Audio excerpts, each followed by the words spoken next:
know at this time we feel heartache, loss, and pain.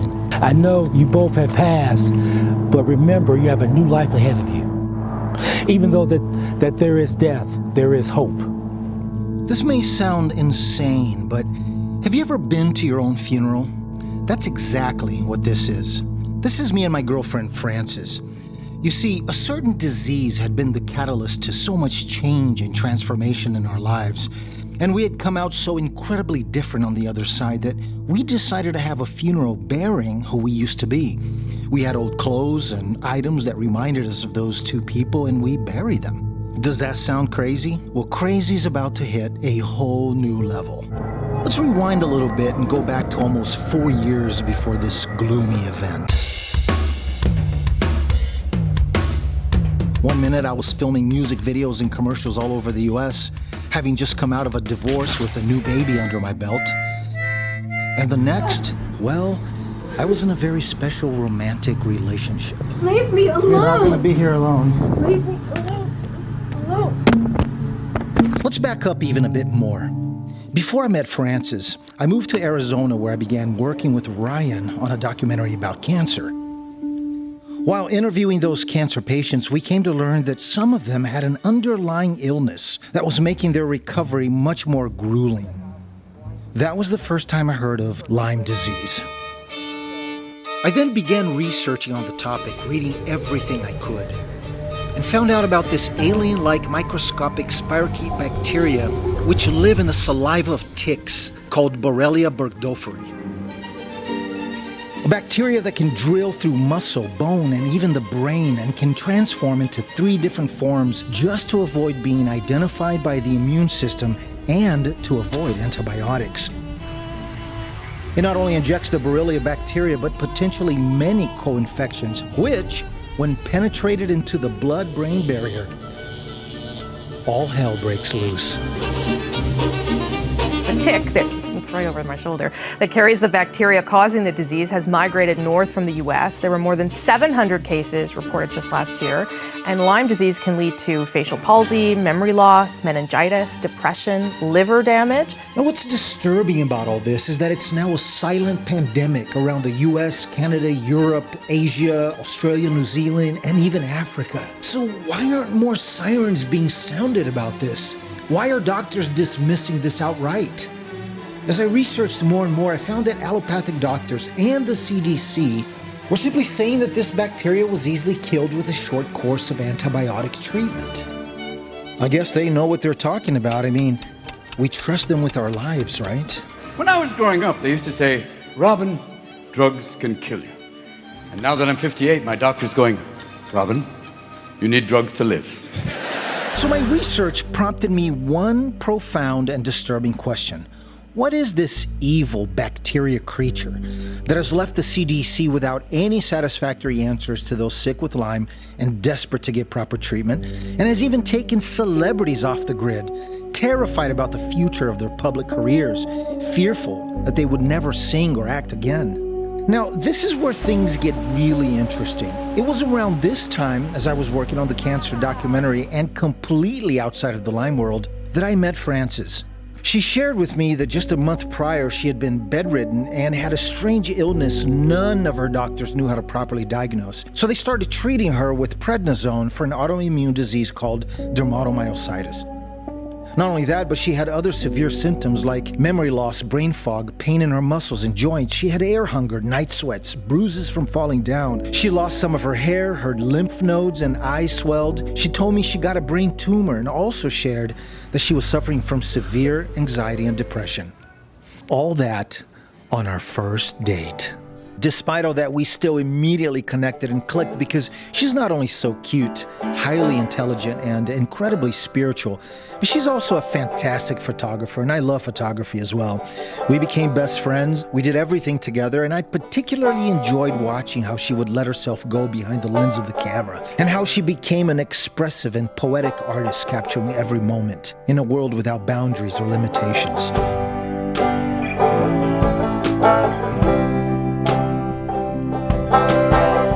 Needless to say, we fell in love and began working together.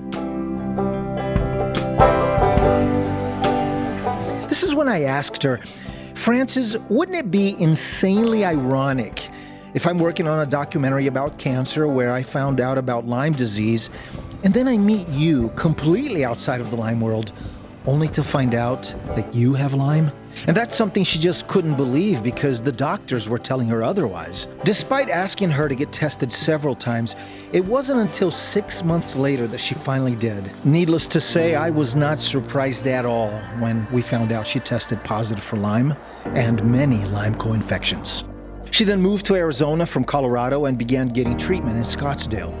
It was at this time that I noticed whenever I triggered her and we began arguing, that she would escalate to a rage-like state in seconds. And this was when I found out about Lyme rage. Don't talk to me! Do you see I'm out of fucking control? You think that I've been a reason that I think I'm able to fucking handle it? Frances, slow down. I then had the idea to start filming her outbursts, treatment, and progress to add to all the research because I felt people really needed to see what this disease is all about. Just feel depressed all the time. I don't want to be here. Because, come on, everybody seems to be hiding behind a certain mask of facts. And I'm talking doctors, politicians, the CDC. So I proposed to her that we would put together all these facts and footage in a documentary where we would go on a journey, talking with experts and people who live with this disease so we can discover the truth, the lies, and healing, if any exists, behind Lyme disease. And she was crazy and brave enough to say yes.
Frances loves life. She loves to live. She loves family and friends. She loves nature. She loves to spend time with me and I with her. She loves to run. And guess what disease came in and stole all of this from her? You guessed it. Lyme. The thing about Lyme is that once the disease goes untreated and it goes deeper and deeper into your system and into your body, it clones or mimics about 300 different diseases. And a disease with this kind of potential has the power to wreak havoc in your body, in your mind, in your soul, in your spirit, in your bank account, in your life, everywhere.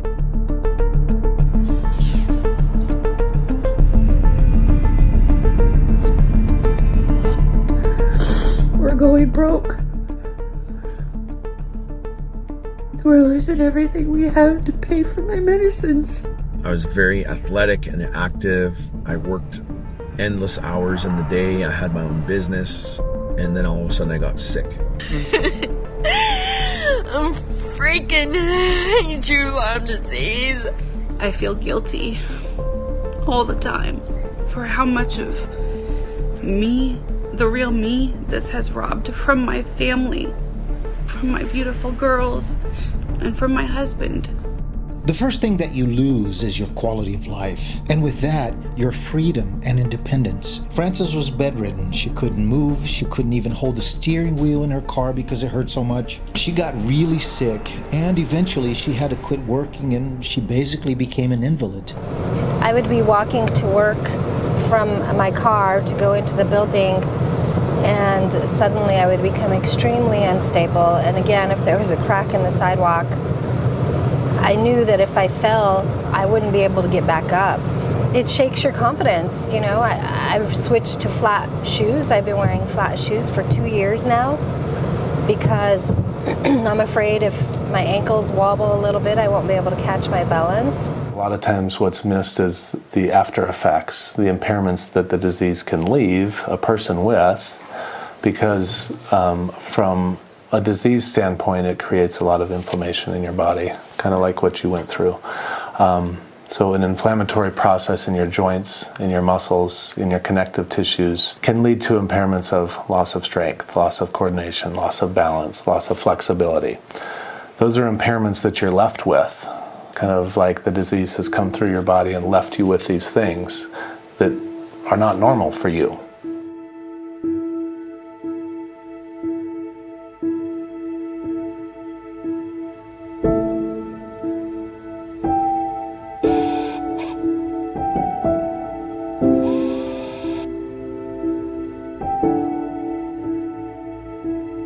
Due to the long-term use of all sorts of meds and all kinds of stresses on the body because of the infections that came from Lyme disease, Elena ended up losing all her hair. But that's not all that Lyme robs from you. It also strips away your beauty and your self-confidence as you look in the mirror and no longer recognize who you used to be. Yet you long to be that person again. You long to reconnect with those lost years. Frances and I met with Rob and Elena in Cromwell, Connecticut, and we understood deep inside what the losses of Lyme really are. You have Lyme, your two boys have Lyme, and your dog has Lyme. And the dog has Lyme. Your entire family has Lyme disease. Everyone in the family. Lyme is a weird disease in that it waxes and wanes, and some days we all feel good. It rarely happens, but we do, and we can go out and do things like a normal family. Other days there's one of us that's lagging behind. Well, it's been our entire relationship.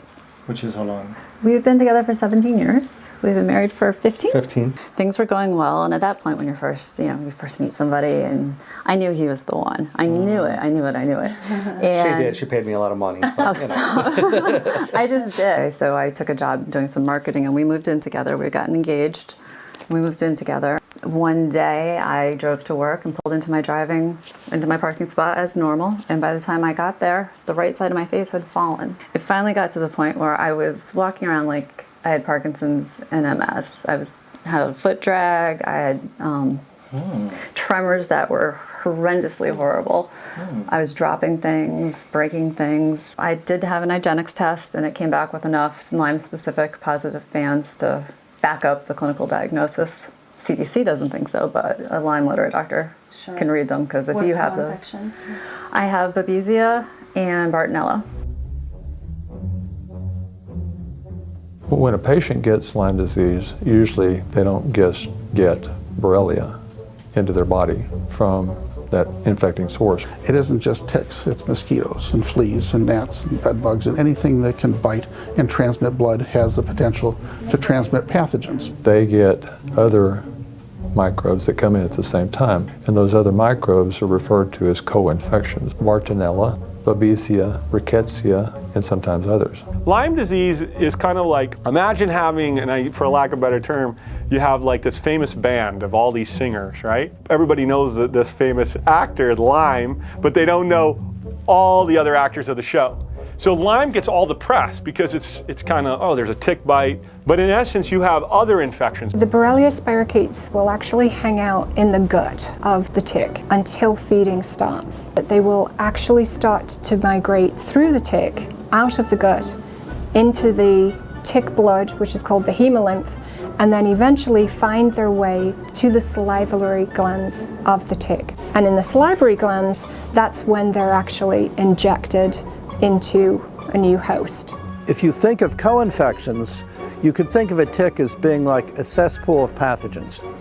It sucks blood from rodents, mice, rats, possum, squirrel, whatever is there, and takes whatever microbes are there, and then you're injected with that. So you basically get a transfusion with whatever wild animals that tick has come in contact with. When they're hungry, they'll actually move up to a high point and they will start questing. They will reach out with the front legs and they will grab on. So once they're on their host, they will wander around and they move pretty quickly. And they will move around until they find a nice cozy spot that they're ready to feed. The toxin made by that particular infection will actually go to the surface of your cells and irritate it and create your immune system to come attack it in autoimmune disease, your own immune system attacking your own body. So it's that combination that's part of the complexity of the pathophysiology.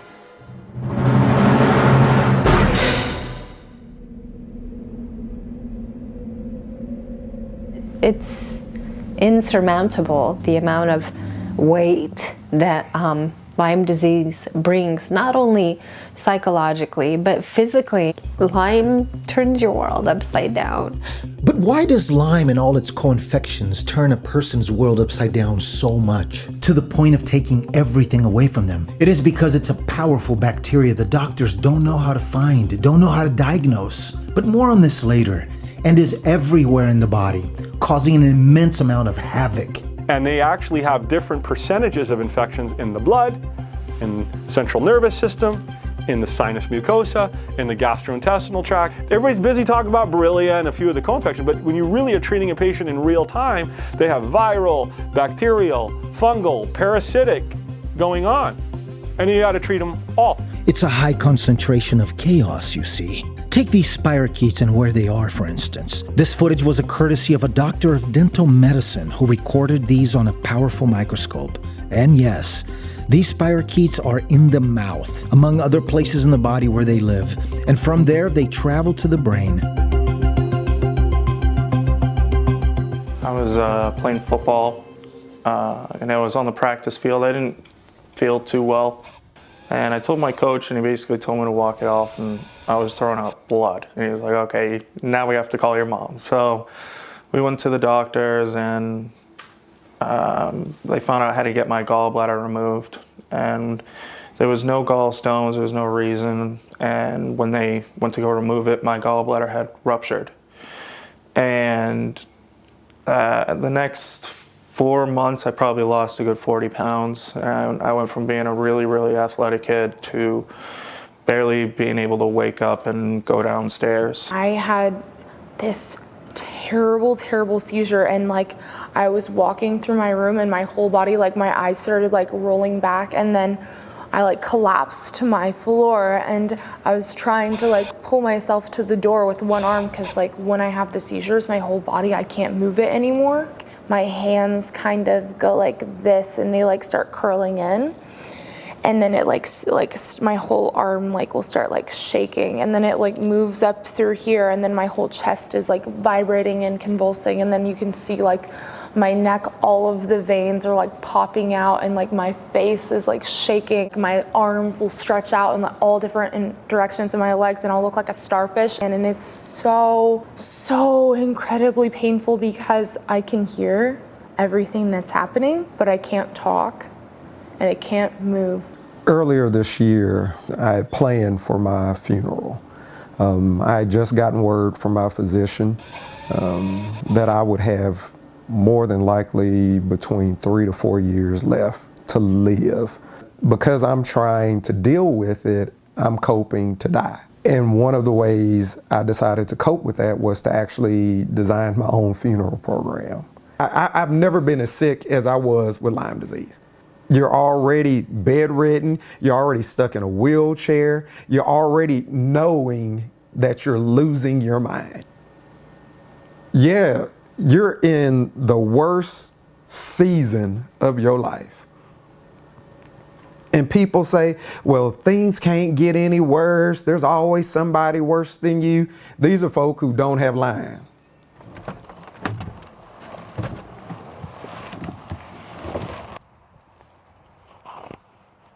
She was just asking, I tell them, oh my God, next year it'll be 30 years since I've seen you. I mean, the last time we saw each other was in high school, right? Well, the class reunion. We saw each other at the class reunion, okay. Yeah. I knew nothing about Lyme, I never heard of it before, even working in the medical field for years. Didn't know nothing about it, never heard the name. And that's what's crazy. And then I saw your story, your trailer for the documentary you're making, and then I contacted you because I had experienced a lot of the same symptoms, issues that you have, and I look like you, like I was mirrored, you were mirroring me. Wow. And so when you said the Lyme Horowitz questionnaire, and I went on that, and I was like going through everything down the list. It was crazy because I had all the symptoms, and then I got to the bottom, and it was like, ever been bit by a tick? And I was like, oh yeah, that was traumatic for me. I remember it. We were avid outdoors people. What we did was camping and hiking and fishing all my life growing up. The only reason I found out I had a tick was because it wasn't until a few days later where I got really sick with a high fever, and I was paralyzed. I had the fever. They had checked my head, and they saw that there was one in there. It was very engorged, and I actually remember it because after the doctor took it out, he put it like in the sink, and it was huge. I started having problems with my knees, not being able to walk, having problems walking from that young age. And the doctor's telling my mom that I was just born with chronic osteoarthritis. Oh, wow. What do you do when you lose everything that once made you who you are? When you lose interest in the things that you once loved to do? When you lose friends? When people you thought loved you just walk away not understanding what's going on with you? You will definitely lose some relationships during your journey with Lyme. And that was a hard realization for me. There are so many negative things surrounding this disease that will take you down. And it affected a lot of relationships that I have been a part of, friendships, family, exes. What do you do when you lose sight of who you really are? When you lose control of all your emotions? You hide behind a mask, plunging deeper and deeper into an abyss you never could have imagined if you tried. Depressing, you think? Oh, you don't know half of it.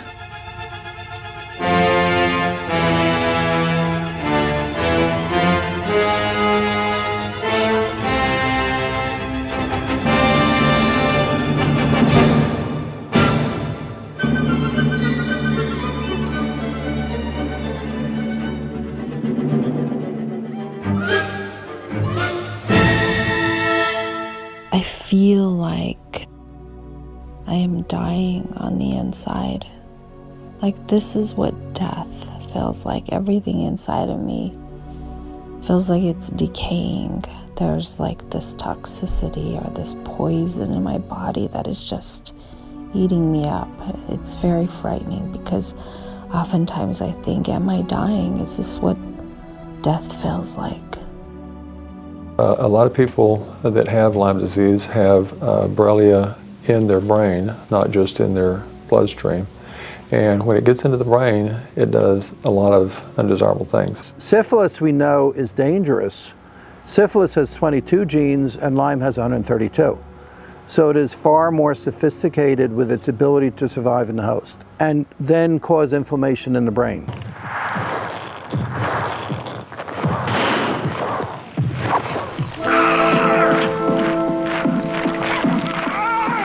We know, for example, that there are these small cells in the brain called microglial cells. And when the microglial cells get activated and you turn on this switch called NF-kappa B, and you've got these molecules called inflammatory cytokines or chemokines, and what it really means is that these molecules, when they get secreted and they're in your brain, they basically make you very angry. They make you irritable. They make you depressed. And then you have an inflammatory process. So white blood cells migrating in, releasing cytokines, chemical messengers, to try to attack this bug. And those cytokines cause the inflammation that causes what I call a brain on fire. There were mornings I would wake up and I would feel like a buzzing going on in my head. And I certainly did not feel anything like myself. My emotions were out of whack. Everything was off balanced. I could not center. I could not feel normal, no matter what I did or how I tried. As it got worse, it was like an alien was living inside of my head. There's a few triggers I see more often than others. One trigger can be an intrusive thought. When you get an infection and inflammation, particularly in an area of the temporal lobe, there can be intrusive symptoms, where there's intrusive urges to harm, intrusive thoughts, intrusive images. I can't handle anything. Everything's too much for me. And as some people say, I want to destroy everything, myself, the pets, everything. I have the sudden urge to destroy. I have many questions, but I want you to take me to the darkest place that Lyme took you.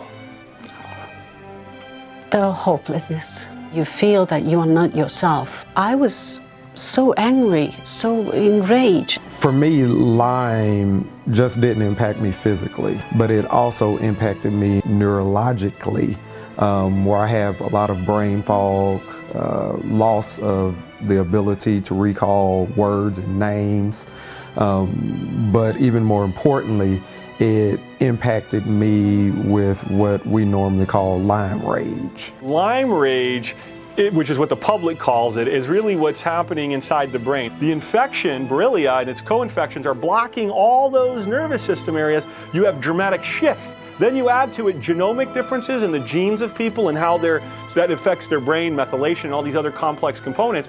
They can have massive swings of depression, anxiety. Stop it. Oh my fucking Stop! Leave me the fuck alone! Stop, Francis. Leave me Calm down. alone! And so you're like living with manic and in many psychiatric cases. If you study tertiary Lyme or advanced Lyme disease, you'll see all these psychiatric cases related to Borrelia. There are so many emotions involved, and they switch so quickly.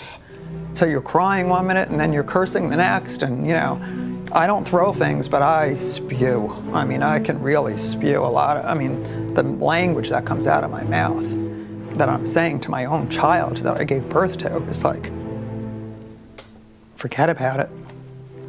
And I can never take it back.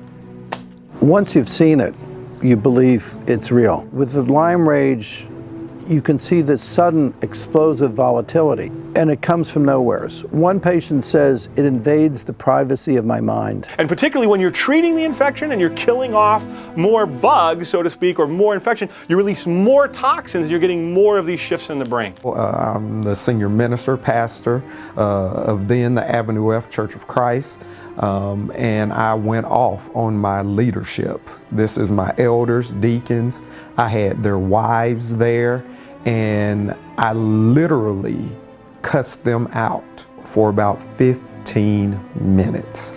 I was at church actually playing guitar. It was a Sunday morning, and I literally flipped, and literally I had a pencil on my stand, and everything in me said, pick up the pencil, go over there, jam it in his neck, and then pull it out and jam it again, and watch the blood spurt, and laugh, and I pictured all that in my head.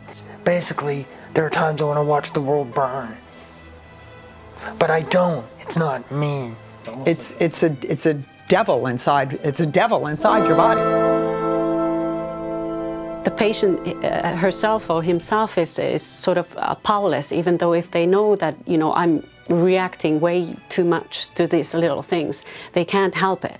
I had no control over anything, over my emotions. I felt like I was going insane. In my mind, I felt like I was going crazy.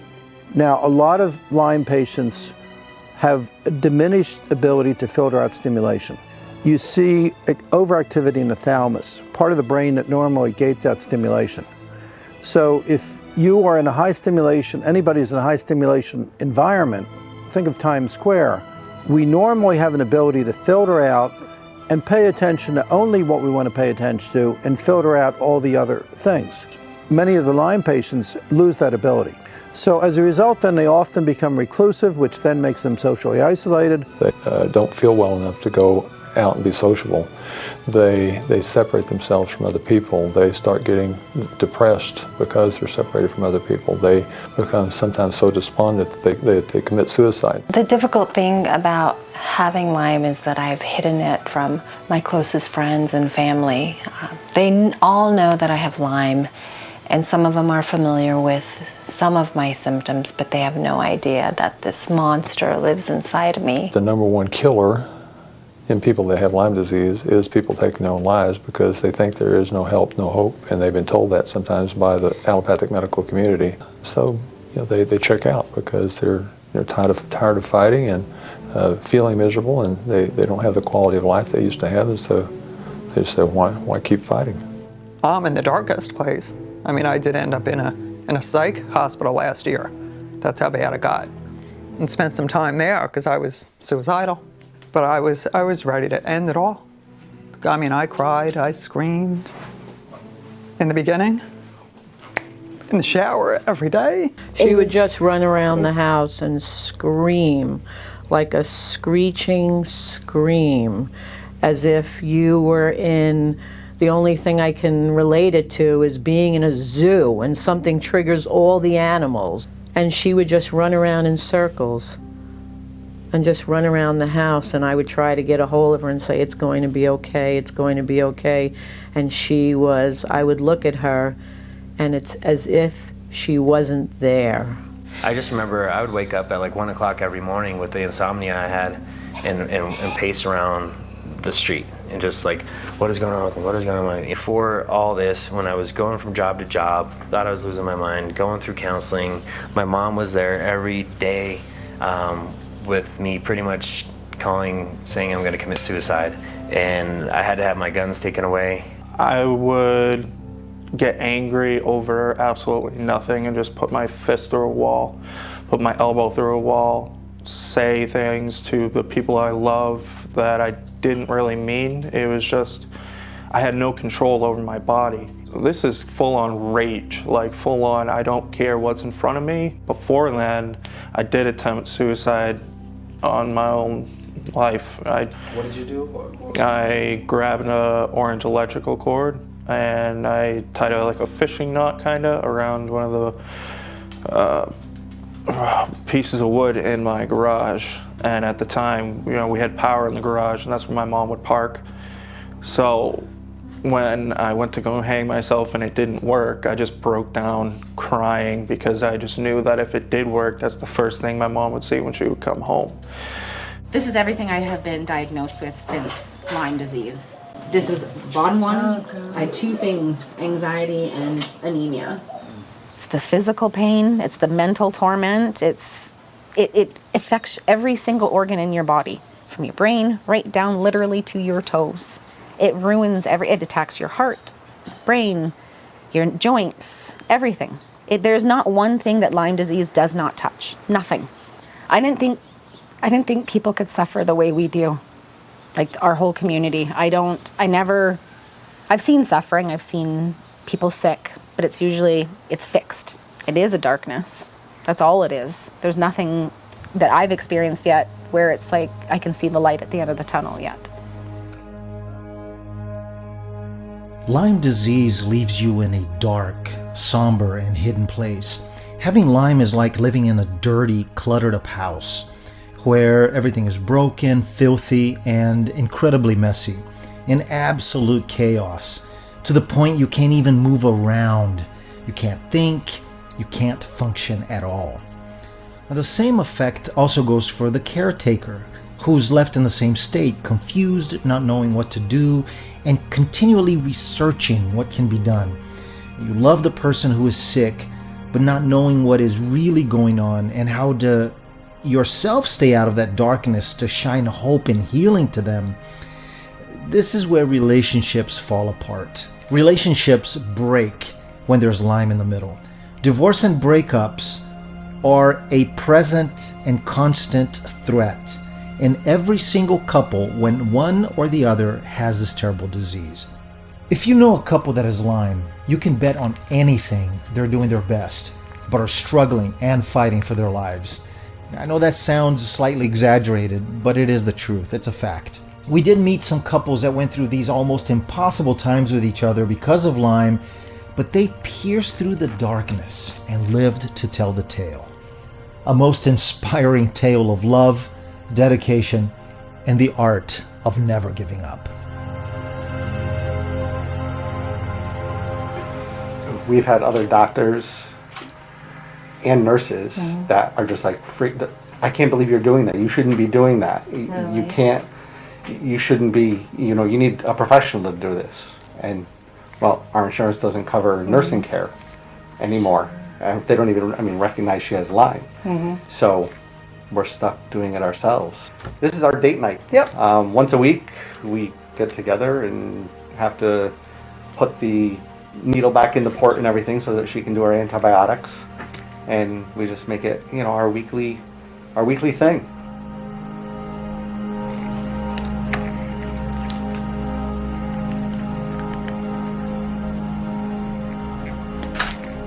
Rob is a firefighter in Middleton, Connecticut.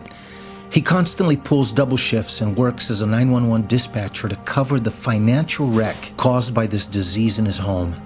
To add salt to the injury, he also got infected and sick with Lyme, but ended up learning something of great value from its darkest moments. The defining moment for me when I finally realized how Elena felt was I was on an herbal protocol along with antibiotics, and I was pulsing 1 month and 1 month between these two herbs. So I put the 15 drops in some water, drank it. Within 45 minutes, I thought I was going to die. It was so bad that I couldn't even touch my hair because my hair hurt. And I'm like... Earlier I said, my hair hurts, and he's like, whatever. Yeah, what do you mean your hair hurt? How can your hair hurt? And I didn't realize it until the day my hair hurt. And then I'm like, oh my God, this is real. I wasn't just a complainer. So that was the defining moment for me. And I tell him all the time, I hate that he has it, but I love that he has it because it's made all the difference. So I would see these patients, they were lovers of life before they became infected. And that's why they became infected. They were usually the hikers, the people, they usually weren't so much the couch potatoes, they were the more active people who went out hiking and doing outdoors things, running in marathons, things like that, that other people weren't doing. So then they put themselves interfacing more with nature, and as a result, they were more likely to get these infections. Then they come down with an infection that's very contrary to their fundamental personality. So then it keeps increasing over time, and then they share this with their family and their friends, and often then they look at the person and they say, well, you look okay. You have 2 arms, 2 legs, I don't see anything.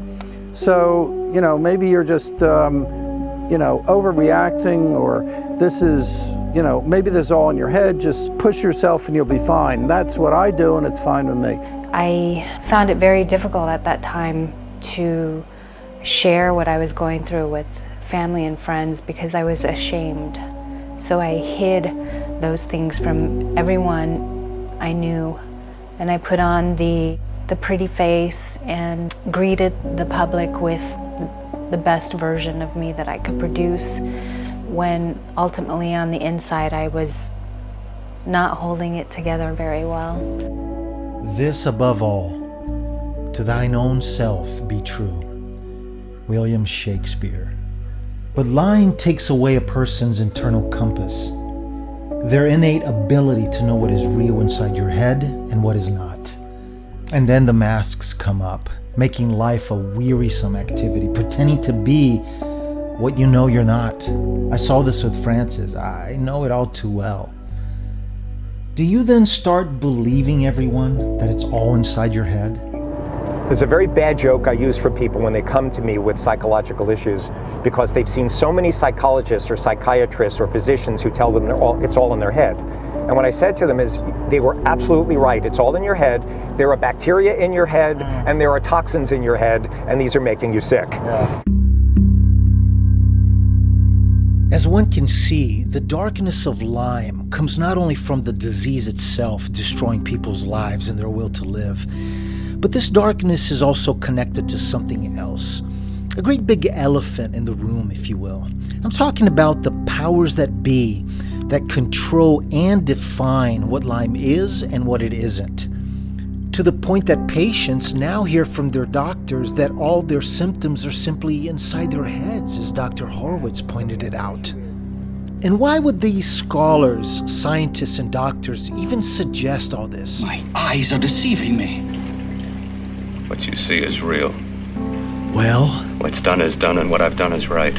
Are you then ready for some truth?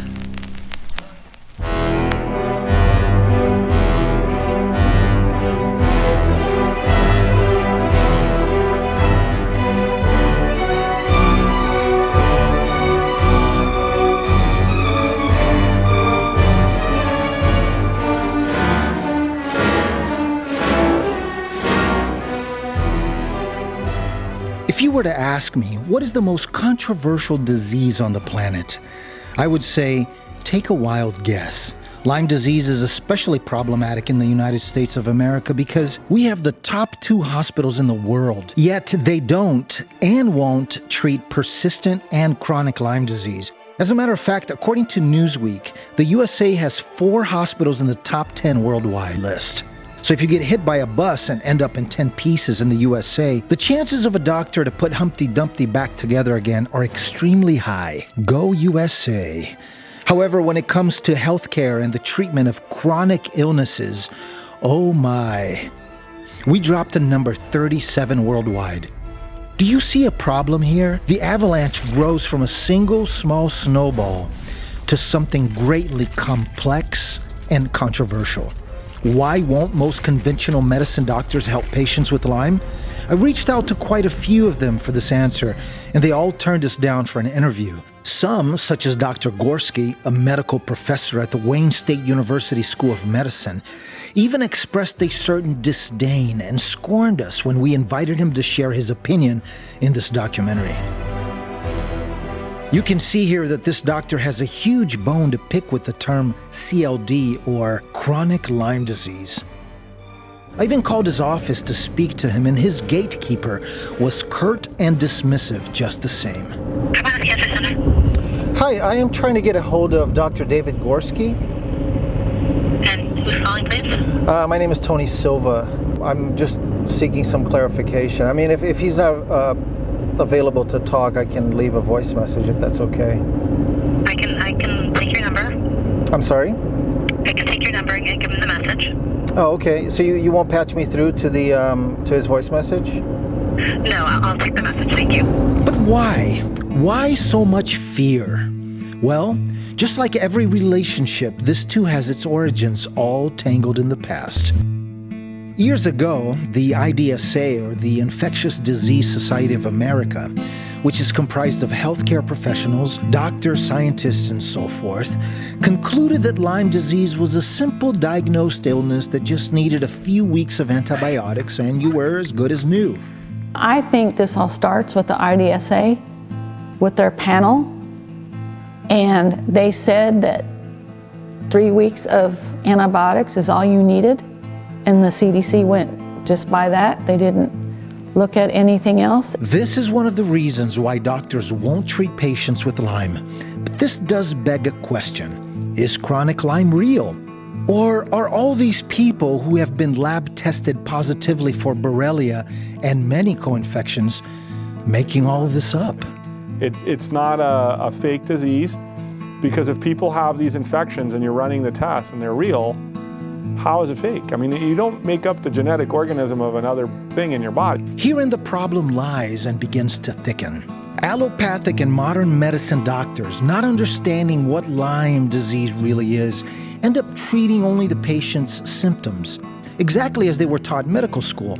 And Lyme patients fall right in the cracks of this major blunder. Because that's the way it is. It's been that way. In fact, if you want to go into that, we teach medical students the same way we did 100 years ago. Change is so hard to accomplish. The current paradigm of medical school education is something that changes so hard, it's akin to trimming dead branches off a dying tree. So instead of planting a tree, we just trim the branches off. And this is where we get to the bottom of the pit, where we identify the main characters in this play that have made chronic illness research and treatment a dark, muddy mess in the US of A. And meandering in the center of this murky and grimy swamp is the CDC. It seemed to me from the beginning that this government agency has always had something to hide. In over 2 years, I sent them tons of emails asking them for an interview, and every one of them was declined. I called them time and time again for 2 years, until finally... I just have one simple question. Why won't the CDC recognize Lyme disease as chronic and persistent so that people sick with Lyme...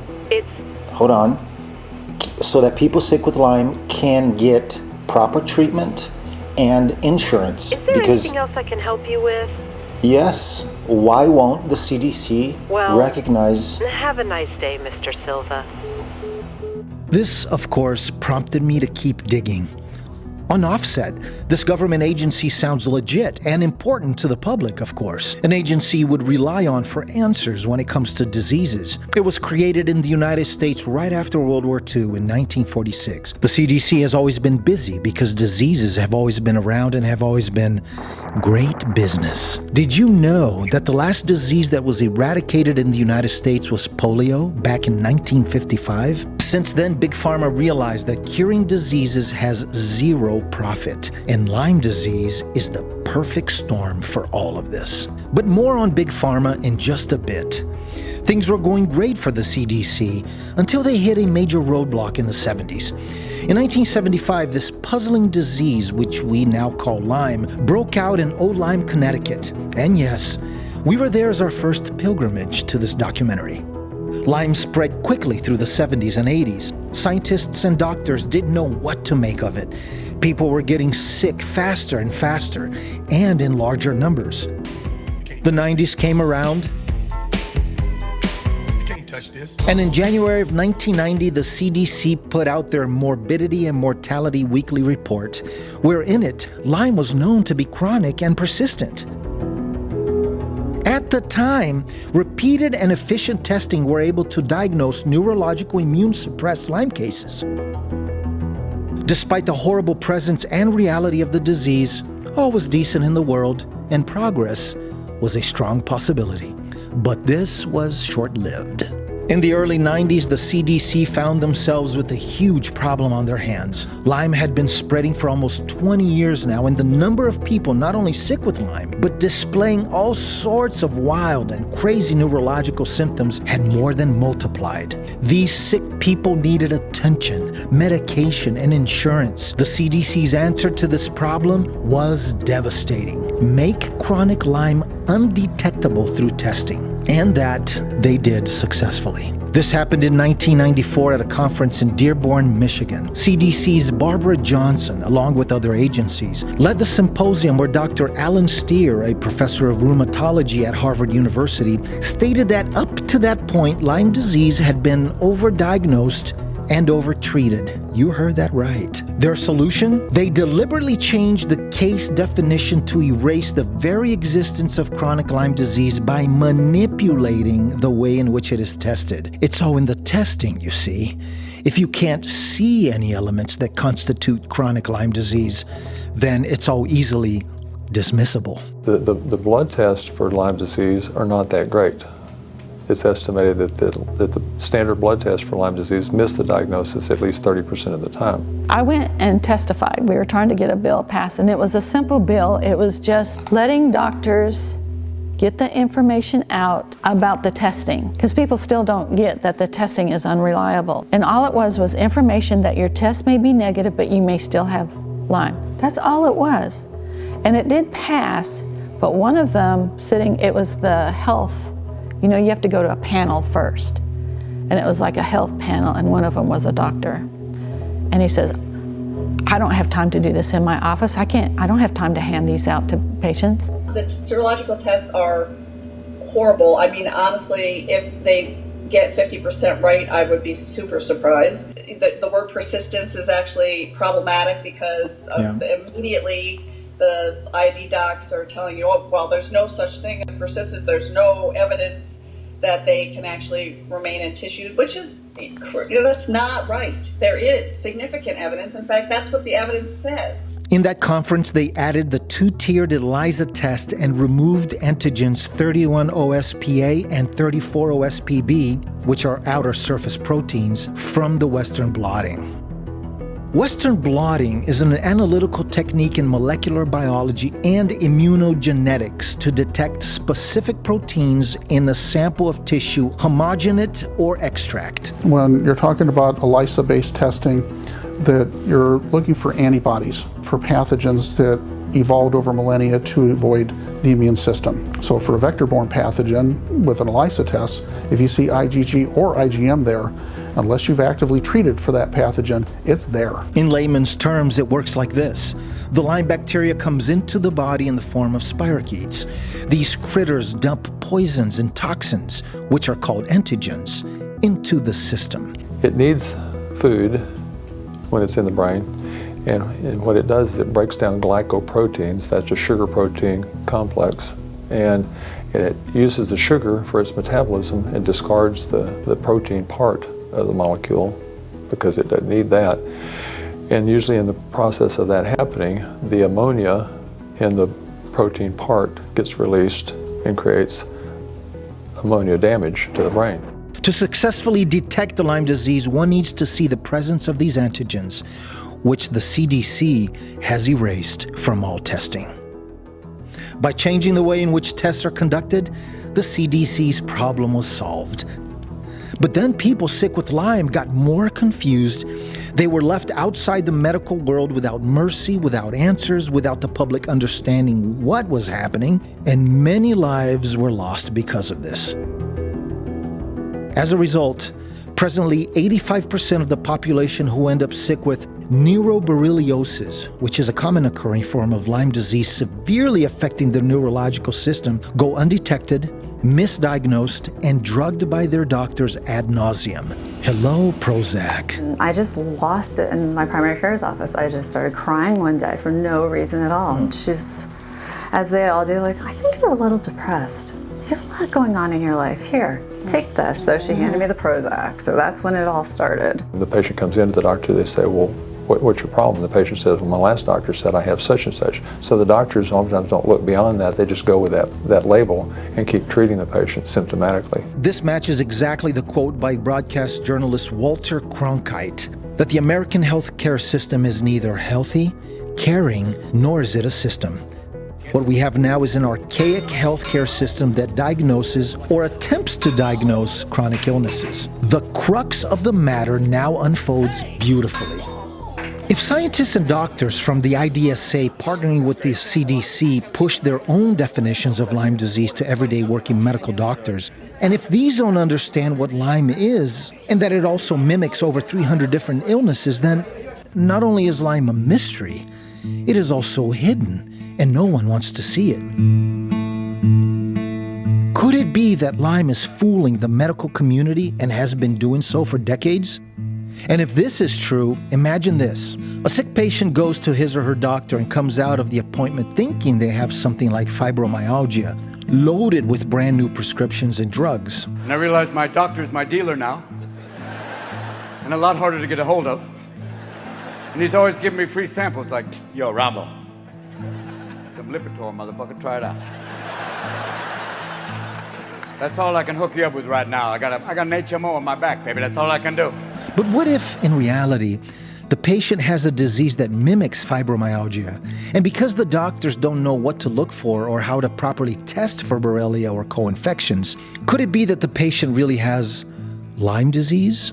What if more patients with MS, ALS, Parkinson's, autism, Alzheimer's, Lou Gehrig's, lupus, chronic fatigue syndrome, etc., really have Lyme as an underlying cause? Take a look at what our executive producer Ryan lived through and found out because of what he and his wife Tori discovered about their autistic son, Taven. So Arizona Autism, the reason why we started the agency is because of the fact that my son Taven, who's almost 11 years old, he's autistic. He'd be classified as kind of like moderately autistic, but he has severe behaviorals. So he's always got kind of a different set of challenges. He has the normal challenges that autism brings, but his are heightened by behavior. So he's gonna have things like he's going to scratch, bite, claw at you, pinch. There's gonna be a lot of things where like he can be 100% just lovey and normal and sitting in your lap and like playing with you at 1 minute, and the next minute he, can snap on a dime and come after you. So there's a lot of things where we've had to go through different processes to try to figure out how to de-escalate these more severe things, all the way up until last year where he actually had to be hospitalized twice because the behaviors got so extreme that we had to figure out what we were going to do through the hospital and medication route. Autism is a neurological disorder that affects the brain where there's a lot that's really not known about it because it's fairly new as far as the understanding, but it's a neurological disorder where there is a severe delay in a lot of cases of different parts of the brain that doesn't grow at the same rate or doesn't grow hardly at all. That's why it's called like the autism spectrum. There's all the way from low functioning where they almost can't do hardly anything without help, all the way to high functioning where they can do most things, they just have they're socially awkward. When you have a kid that has, issues like Taven does, when the autism starts to go beyond the autism where you start to have like the severe behaviorals, you really start like grasping at straws, right? You're just looking everywhere for an answer. And a lot of the core groups of other parents that have kids with autism, when they band together looking for solutions, you will start to notice in a lot of these threads and a lot of these groups that a lot of these autistic kids that have the severe behaviorals, they have other co-infections and issues. It took them taking Taven to their neurologist who said, maybe we should test him for Lyme, and they did. And I remember to this day, it was midnight when he texted me and said, bro, check your email, and I did, and it was Taven's lab results for Lyme, and he tested off the charts for Borrelia and Bartonella. And he asked, does this mean he has Lyme? And I was like, yes. I was excited because when you find out the underlying cause of an illness, when you see that Lyme is there, now you have a plan of attack. The conclusion that I'm coming to as both a dad who has an autistic kid and working in the industry is I'm really trying to wrap my head around is there all these kiddos with all these problems just autistic, or are there a bunch of kids that really parents are tackling this, behavioral, autism development, all these problems, and Lyme disease is a underlying factor of lots of them. Like, is it 10% or is it 75%? And all of us are sitting here fighting a fight over here, and really there's a whole nother battle we should be fighting that, I guess you would call it the industry, the CDC, whatever you want to call it. They're just totally brushing it under the rug, and we're not even testing any of these kids. Because as far as I'm concerned, if I wouldn't have stepped outside the box and went to this neurologist on my own, me and my wife, if we would have gone to try to fight the battle somewhere else, no one would have probably ever told us to do this. So I'm really wondering what is going on in the industry and how far does this Lyme disease thing go, and is there just not a light shining on it? So Dr. Mitchell, kind of like we talked about with the autism and the fact that, there's this, we know they're autistic and we know that there's all sorts of side effects and issues that happen with autism. Is it possible that some of these people live a good portion of their later years with these conditions, and the actual major side effect is not the ALS, dementia, Alzheimer's, it's actually a co-infection or Lyme that's causing them to have those symptoms? Absolutely. I have those patients now. I have ALS patients, I have MS patients, I have others that, irritable bowel disease like ulcerative colitis. I've got, numerous other chronic disorders that the Lyme and the co-infections have been misdiagnosed as, and this is the underlying cause.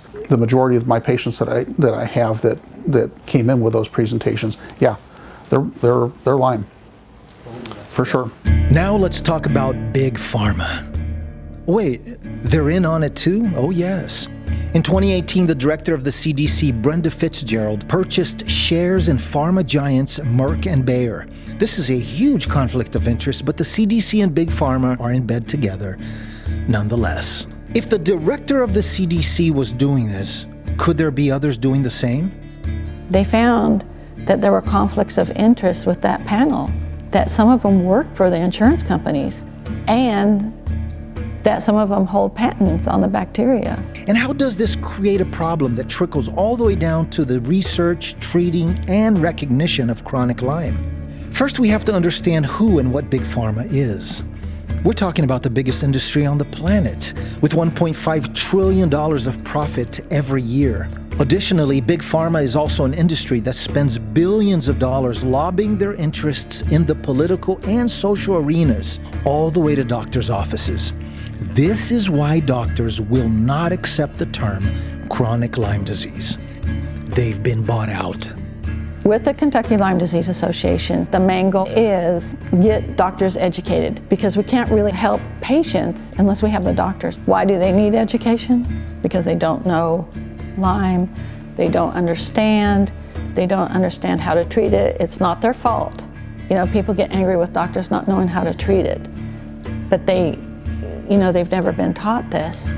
When the patients are told that they are negative, tell them to go to another doctor, get that positive test, and take those other doctors to court. Start suing the doctors. That's the only thing that's going to change it. And when you think back, that's what changed it for the AIDS patients, is when they did a class action lawsuit.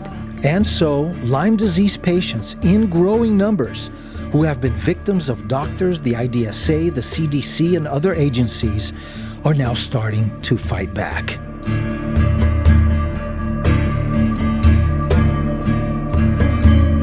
These are sincere, hardworking, family-loving, and sick individuals that just want to get better. For they, like you and I, are lovers of life. No agendas involved. But greed from the CDC, the IDSA, Big Pharma, and doctors are making Lyme patients angry and revolted. Why am I angry? Oh my God, where do I start? I'm angry because my son's been sick for 4.5 years and I still don't understand why. I'm angry because it took, 18 doctors, 20 doctors in New York City, which is, I thought, a sophisticated medical community, not to figure out what was wrong with him. And there's something wrong with that. 18 months of him suffering while they misdiagnosed him and misdiagnosed him and misdiagnosed him. It took, him getting to a serious crisis point. And I'm angry for all the millions of people that are going through the same thing. I'm a mom and I have 3 sons. Whenever one of them got sick, obviously I was the caretaker. But when Brandon got sick, we were in Miami in March, came back, and that entire summer was downhill. He was sick, brought him to GI doctors everywhere. And what really pissed me off was, besides the disease and the co-infections itself, were the ignorance of the medical community that we dealt with. You get angry, and I took my anger out on the ignorance of it all and the quote-unquote, specialists that people were sent to, that it's actually a joke. I'm angry that the medical powers that be are denying the very existence of this disease, while millions, and I mean millions of people, all over the world are experiencing the same thing every single day.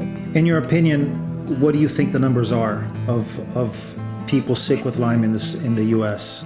All right, so just say 80,000 people per year start that chronic disease path. After 5 years, that's 500,000 people. After 10 years, that's 1 million people.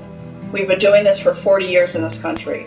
So, millions. Every day on Facebook, I'm hearing about people, lots and lots of people who are going to infectious disease doctors who are telling them there's no Lyme here, doesn't exist, ticks don't cross the border, no such thing. Now you've got, this is my favorite. No, what you have is post-treatment Lyme disease syndrome. What does that mean?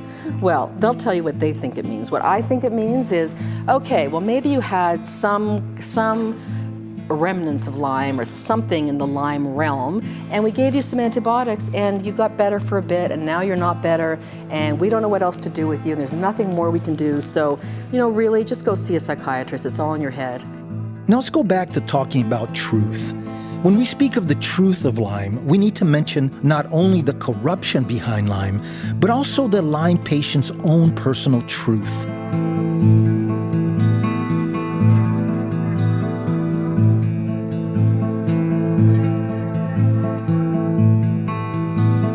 I feel like I came here today searching for answers, not only for myself, but on behalf of my mother who died in 2000. She was diagnosed with an autoimmune disease, which at the time when she was diagnosed was right before the internet hit. So the only research information we had access to was given to us by the doctors. And they had absolutely very little information about scleroderma, where it came from, how and why. Fast forward to me getting sick, and now I find out that Lyme mimics over 300 diseases, the majority of them being autoimmune. There's a huge correlation there, and again, going back to which came first, the chicken or the egg, they don't know if Lyme causes the autoimmune or if the autoimmune exposes you to Lyme. But what we do know is that in my case, I was diagnosed with dermatomyositis, and they put me on prednisone. I don't know when I was bitten by a tick. I don't particularly recall. I do know after looking over all of my medical history that I've had symptoms since my early 20s that progressively grew worse and multiplied. I grew up outdoors with my grandparents, spending a lot of time out on the lake, in the mountains, hiking, fishing, things like that. So I could have potentially been bitten in my childhood, or since we never really figured out what happened to my mom, she could have potentially had Lyme and passed it to me in utero. But neither my grandmother nor my mom are around for me to ask these questions to figure out how I got bit. And there might be some of you right now out there who are having symptoms, but you don't recall being bit by a tick. And I would encourage you to pay attention to this information, because you don't want to end up like me 20 years later finding out that you have Lyme disease. Intermission time. Time that stretch you've been wanting. And best of all, time to take your pick from that scrumptious array of tasty treats waiting for you at the snack bar. And now, welcome to the touchy part of our documentary. If you thought the truth of Lyme was controversial, boy, are you in for a ride.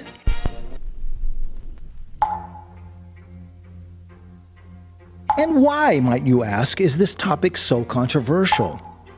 It is because when it comes to chronic illnesses and healing, one factor hovers over everything else: greed. And this generates a torrential amount of disagreement in and out of the Lyme community on what it takes for someone sick with Lyme to get better. And all disagreements come from academics, scientists, and doctors who are fighting each other nonstop over this issue. The number of people who get Lyme disease compared to how little research on it is ever funded is staggering. The scientific bias is hurting and killing people, and this is a huge problem. They're using as their evidence laboratory tests, diagnostic tests, that do not tell you whether there is a presence of the bacteria or not. And they're saying the laboratory test is negative, so there's no evidence of infection. And that is not what that laboratory test says. So it is false narrative. It is a false narrative. It is rhetorical hyperbole most of the time, and it's harming people. That part really needs to stop. They'll say chronic Lyme doesn't exist. It's a fabricated disease by integrative doctors to take advantage of patients. Here's the mistake they're making. When you hear the word chronic Lyme disease, everybody thinks of Lyme or Borrelia as the star of the show.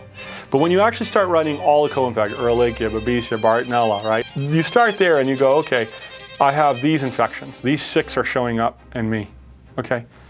Forget what you call it.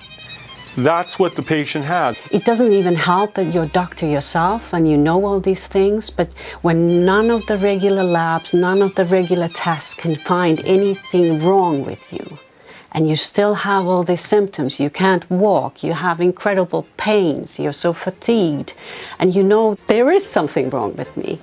Shall we dig a little deeper? What's happening is that while scientists are bickering and quarreling over this, folks that are really sick are still needing to go to their doctors for answers and treatment. I mean, that's what we do.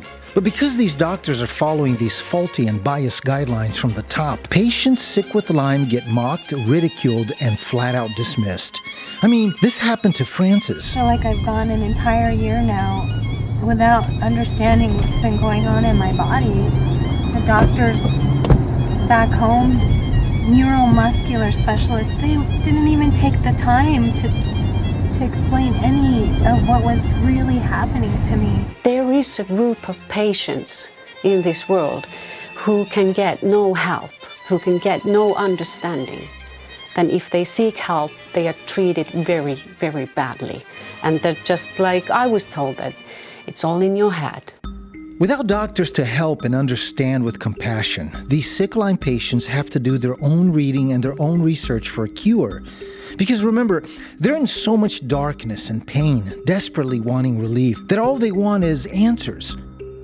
Look at this question we asked on our Facebook page.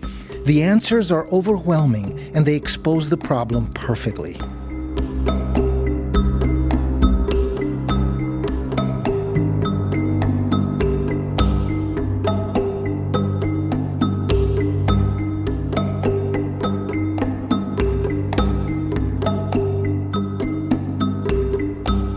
A person sick with Lyme will undergo any type of treatment that he or she heard that helps someone else sick with Lyme.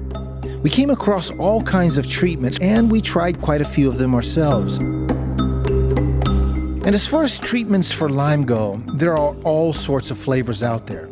Some have gotten better with bee stings, now being used to treat serious conditions, even cancer. Others are more unconventional. You discover what this really is ultra-filtered blood plasma. Or urine. We ourselves decided to forget this noise from all the bickering scientists and doctors with their own agendas. Expose them, yes. Sue them if you must. But get well. We found a couple treatments that worked for us. This was our journey to healing. And the very first step we learned right away, which changed everything, were these universal truths. I think one of the most important things to get somebody well is to help them to regain their hope, their faith that they can get well. Doesn't matter what you do on a physical level. If they don't believe they can get well, they don't get well. Some of the patients that have Lyme disease have depression, have psychological conditions that cause the doctors that see them to prescribe, antidepressant medications and other benzodiazepines and other pharmaceutical drugs that actually further worsen their ability to maintain hope. The brain doesn't work normally when you have those drugs on board. So the ability to maintain the will and the fight and the motivation is progressively lost by those, I call them apathy-producing drugs.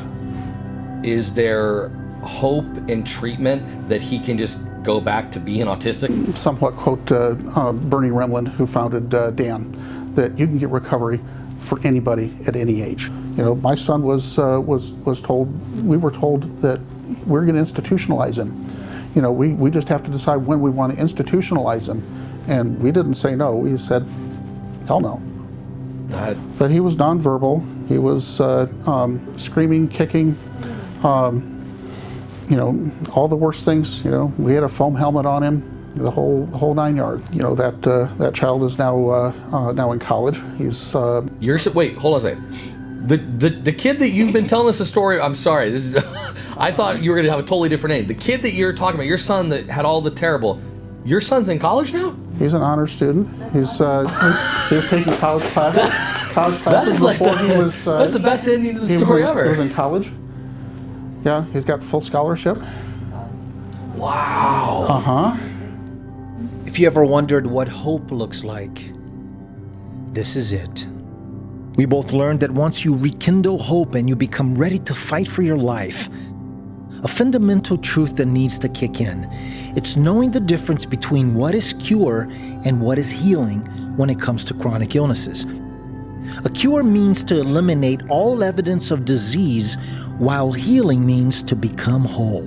While Frances and I researched and lived this truth in our lives, as well as learning this in the lives of people we came across in the making of this film, we concluded that healing from Lyme disease is only possible from a holistic standpoint.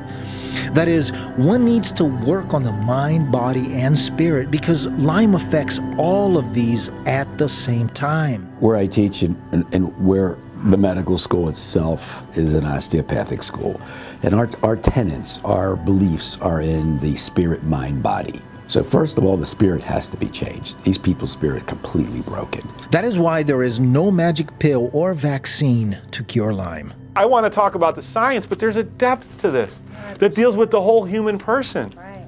And you know, doctors, we're lucky to be qualified to just find the medical stuff, let alone the depth that needs to happen. So healing is a deeper word. The physician, he or she, needs to be that vehicle, that facilitator, to always keep the light burning, keep the hope burning, keep the spirit alive. And then the mind becomes activated, and it does wonderful things with the body. Traumas have an impact spiritually. They have an impact emotionally, and they have an impact on the immune system. I guess we have to foster and solidify and cement the patient-doctor relationship. So as a good doctor, you have to also understand those traumas, and you have to be willing to go there with your patients and say, when did everything start? This important relationship between patient and doctor is crucial. A Lyme doctor is a physician that has been trained further to treat this complex disease. They are called LLMDs. A Lyme literate physician is someone who's undergone ILADS training that understands what the etiology, the history of these pathogens, you know, how they're transmitted, how they replicate, medicines that are needed in order to treat them. Most importantly, the signs and symptoms to be able to recognize so that you can be able to figure out, is this really chronic persistent infection that's on board? And just as importantly, when the labs come back as negative, to be able to use those symptoms and history to be able to figure out what you're probably dealing with.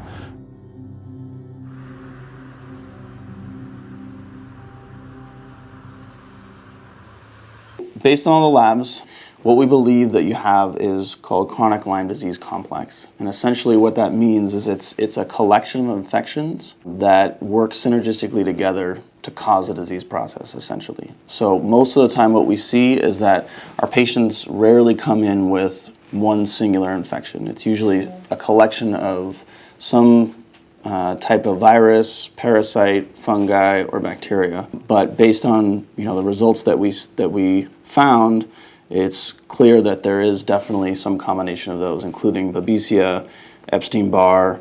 There's some fungi showing in the GI tract. I have just finished my 3rd week of treatment and am now going into my 4th week of treatment, and it has been a living hell this last week. What week are you on right now? I'm just finishing my 5th week of treatment. Today's Friday, and a week and a half ago was the worst day I have had. But it seemed like the day after I started feeling a little better and progressively have gotten better. I just finished the end of my 8th week and I have much more energy. I was actually able to run errands this weekend. Being with you, I've seen your the entire, all the phases of your treatment. When you started and you were all swollen and you just looked very ill. And now for the first time, you look really good. You look healthy. You look young again. While these treatments that Frances did eventually produced solid results for her, through trial and error, of course, the people we interviewed for this film had their own success stories through various other types of treatments. I had long-term antibiotic treatments. At first was with a PICC line and orally, and then they would just rotate my medicine over a period of time so I wouldn't get used to that one medicine. And it was basically trial and error. Your body has to take in what the 3 months of treatment that I had and take in and process and, and get out all of the biofilm, get out all of the toxins out of your blood. Like I had the oxybosh the other day. And everyone does their own route. A lot of people have success, a lot of people don't. But I knew in my heart, one, I didn't have the money to go the LMD route.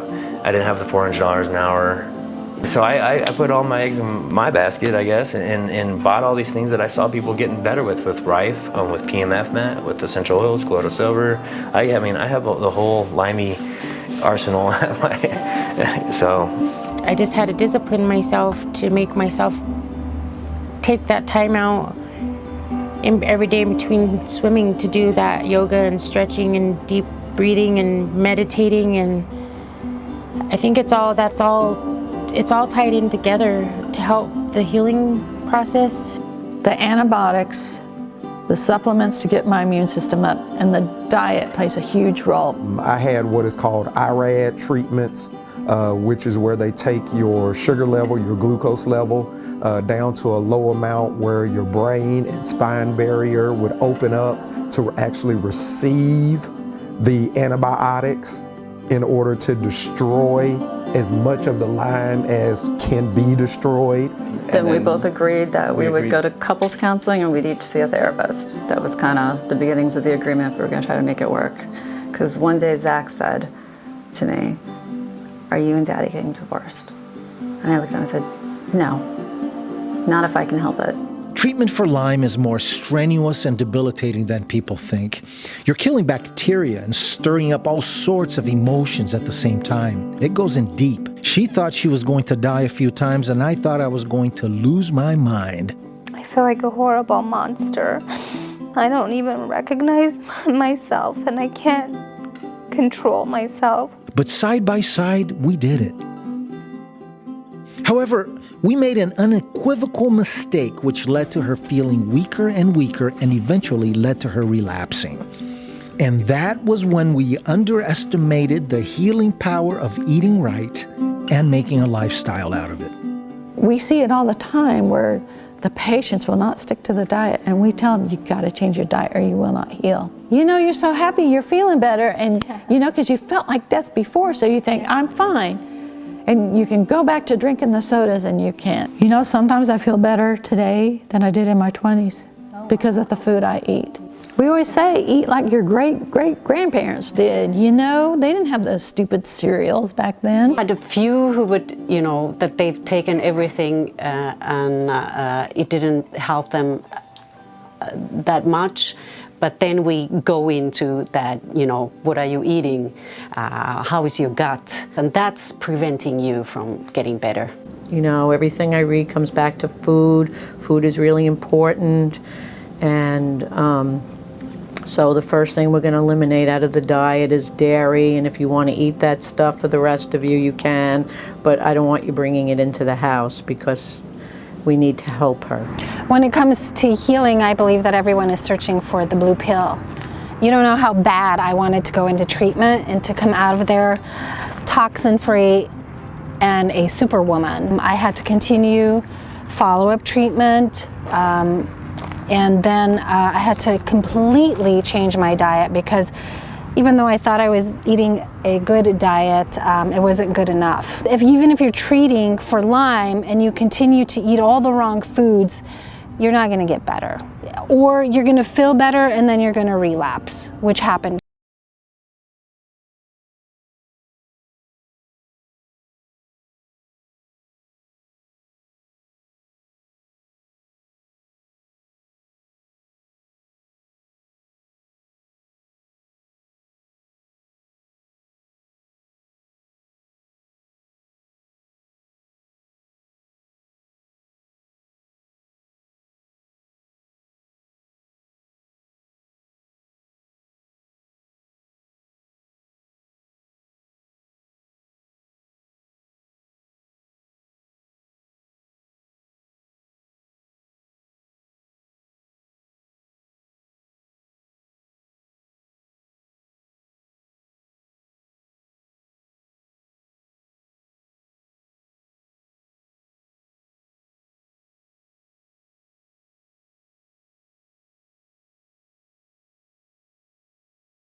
started shooting back up again, and that is like pure gold to anybody with Lyme. And then also those joint pains that I had started to experience that were so bad in my neck and in my back.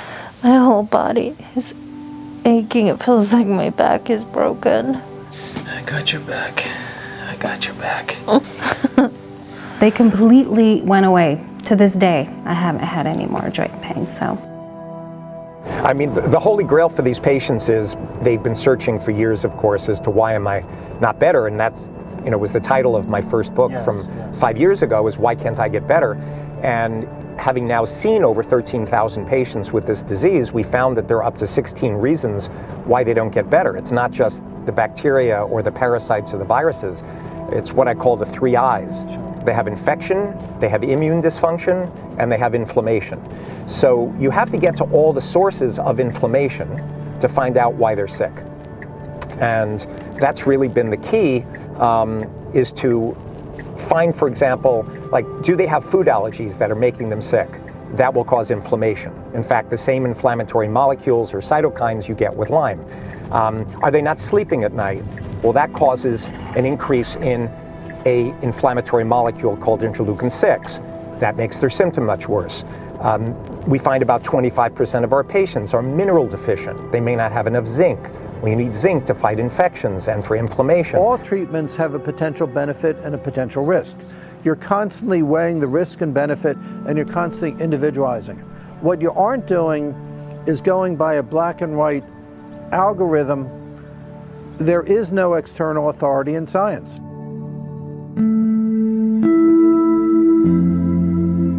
I'd like to go a little bit deeper into what healing really meant for us. This is a topic as gargantuan as the galaxies, and it can be so overwhelming. There's an emotional layer to healing as well. And once we understood this and we sought treatment, and Frances changed her diet, and she then started to feel better, she knew then that the masks had to come off. I noticed that she started seeing herself more positively. This is the core of the spiritual journey that now starts to unfold. At this point, and as crazy and as irrational as this may sound, we started seeing the beauty of Lyme and what this madness has been all about. Now, make no mistake, Lyme is a horrible and debilitating disease that destroys lives in ways unimaginable. I'm not saying it's beautiful. However, we filmmakers behind the making of this movie, not doctors mind you, firmly believe nonetheless, as we have seen and lived through extensive research and experience, that once we looked at this monster in the eye and got treatment and started feeling better, we then started to see that there was a monster inside us, inside our minds and souls, a monster that also needed to be dealt with. Now, I'm not talking about the spirochetes, the bacteria, or the co-infections, though these are present too. I'm talking about what feeds them. You feed them, I feed them, we all feed them. Thus, we have the power to give this monster life, and we have the power to give him death. We learned that when we ignored the reality and the existence of this monster, we were actually ignoring healing from Lyme disease. Now, add to these truths one of the most important ingredients, the element of teamwork, and now healing becomes sheer beauty. Do yourself a favor and just look for one person, just one person. It could be a therapist, it could be somebody in a support group, it could be your sister, it could be your husband, a best friend, one person who will believe in you, who knows you to the core, who knows your heart and soul, and who believes that you're not all these things. You're sick. You're sick. And hang on to that person and ask them if they'll take this journey with you, because it is a dark journey and you need someone. And with that, there's a lot of power. With that, you can overcome a lot of things. And with that, there's twice the amount of hope. It was hard to determine what part each little piece played in the final, for her getting here. It's hard to say, but I think everything played a part. But I will say that I think the most important part is having people around you who believe you and believe in you and take part in finding the answers and searching and being there just to unconditionally love that person. The key here is it is very difficult for caretakers who are taking care of chronically ill people who you love and care about. It's interesting that love triumphs all, because my wife has been sick our entire marriage, and thank God I discover something every year and she's getting better and better, and she's now the best she's ever been in 21 years of our marriage. So the thing about caretakers doing this is, I think many of them get their angel wings by extending and by helping people who are sick. I think that service and helping another is one of the highest forms of help you could ever give to someone. But that being said, you as a caretaker have to really examine and look carefully to help going through the MSIDS map with people to make sure they're doing the right thing. I have learned in my own experience that to be a caretaker of someone sick with Lyme, you have to reinvent yourself. Because when Lyme is present, life is never going to be like. Rather, you have days that are good and days that are not so good. For me, I needed to detach from the personal side of what this disease was doing to our relationship. And I had to shift my mindset to being not only a caretaker, but the shepherd of her heart. There were times where you grabbed me off the couch, you grabbed me out of the bed. I was nearly naked, didn't even have a bra on. You're like, just put on your flip-flops and let's go for a drive. Yeah. Let's go get some fresh air. Let's go for a drive. And those moments pulled me out of that darkness. And to do that, I had to be in a routine where I was also taking care of my body, mind, and spirit on a daily basis. Every day before I do anything else related to work or relationships, I have to make sure my spirit and soul is in check. This is crucial. Then I have to take care of my body, and then I have to eat right. And by eating right, there is no one correct diet. But I found that if I'm eating what I love and what makes me happy, and if it's healthy and keeps my energy levels up, then I'm doing the right thing. I then talk to my loved ones and circle of friends that understand me and give me support. And then, once I start doing this every single day without fail, I was able to understand and handle Lyme in my loved one like never before. I have found for myself that there is no other way to do this. Once I pierced through the darkness of Lyme with Frances, and she began doing her part by getting healthier, we started seeing on the other side a relationship we only dreamed of. A type of unity and intimacy one does not see in Disney movies or chick flicks. We caretakers share a mantra that never gets old. Never give up. And that's one of the creeds that I use when I'm teaching firefighters. Never give up. Keep pushing forward no matter what. Don't give up. And for couples is just keep your lines of communication open. Talk, have an open mind, read and learn as much as you can about the disease. And not giving up is a common thread that we heard consistently among individuals, couples, and families that succeeded against this disease. During the years, I had many times I had time to reflect on this. That going through the hardship, sort of that would I still change anything? And the answer is I would still pick her. Like considering I would still pick her and the journey because of what she is. But what kept you going, really? Why wouldn't you just give up and leave? Well, I have always had a very strong connection to God, and I thought that there must be some point to this, and I think the point is that where we are today, even though it was hard, she's still her. My job is, I felt it was to love you. That was my. I searched for that for so long. When I finally got it, why would I let it go?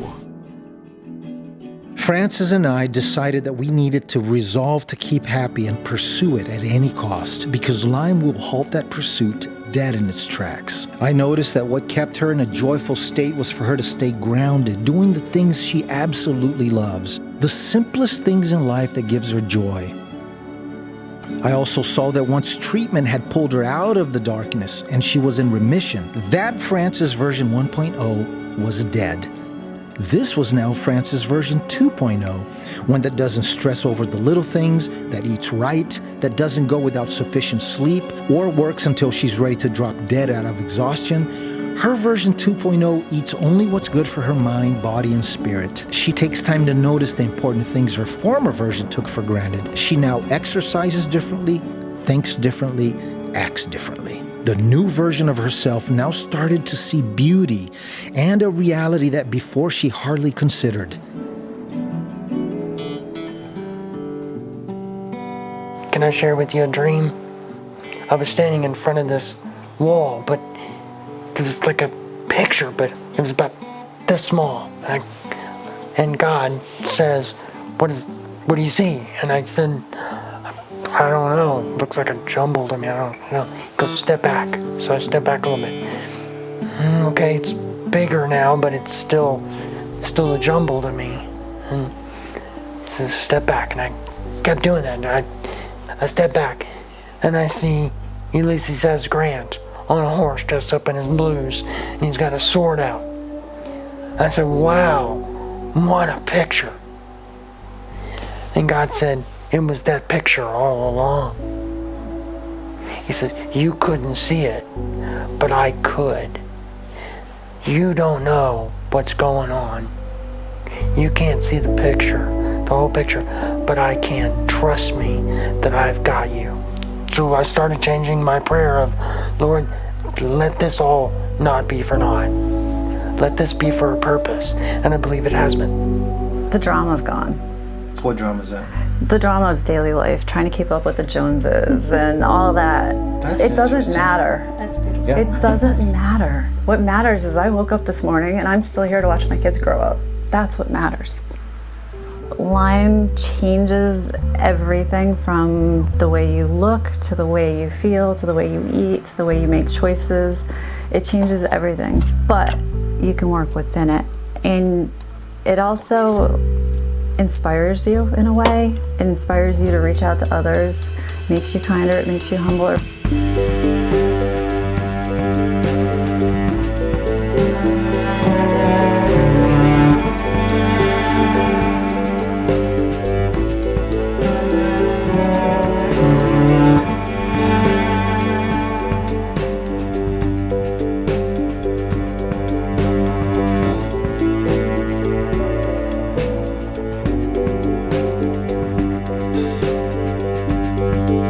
I believe in us. What if belief instead of doubt, alongside a good treatment regimen, is what it takes to really see a difference in one's healing journey? What if I were to substitute despair for hope, bitterness for gratitude? Are these the ingredients that are missing for so many sick with chronic illnesses, especially Lyme disease? These are the things we kept hearing time and time again. And what if the next step is taking the next step, but with someone you know has your back, knowing the journey will be one of transformation and healing in a way you never imagined possible, and with someone that said, don't give up, we got this. You know, sometimes we'd stumble, but we would always get back up. It's like the ancient proverb says, you fall 7 times, you get up 8. With Lyme, there is no other way. We also learned that once determination catches its own momentum, you just become unstoppable. We decided we were not going to allow Lyme disease to stop us from moving forward, to stop us from taking the next steps to healing, and to pursue our own happiness. And you know what? You shouldn't either.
won't give up.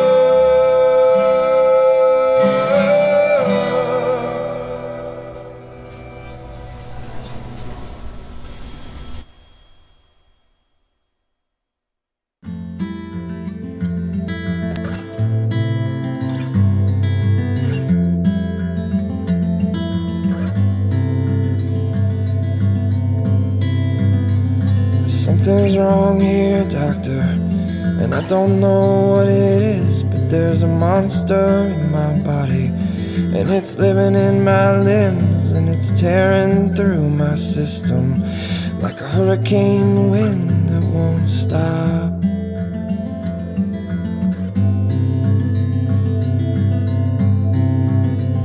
And I'll do anything it takes, I'll spare no expense, I will swallow any medicine that you think will work best. Just don't tell me that I'm faking, don't tell me that it's all in my head.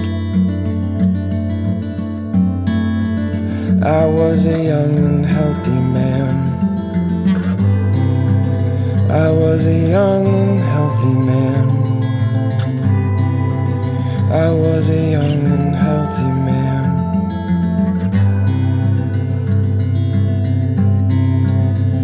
Something's wrong here, doctor, and I don't know what to do, 'cause there's a monster in my body.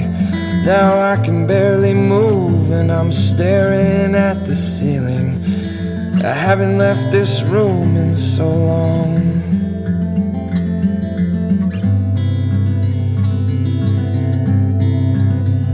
And I'll do anything it takes, I'll light myself on fire, I'll follow any option if it takes away the tired. Just don't tell me that I'm faking, don't tell me that I am a liar. I was a young and healthy man, I was a young and healthy man, I was a young and healthy man.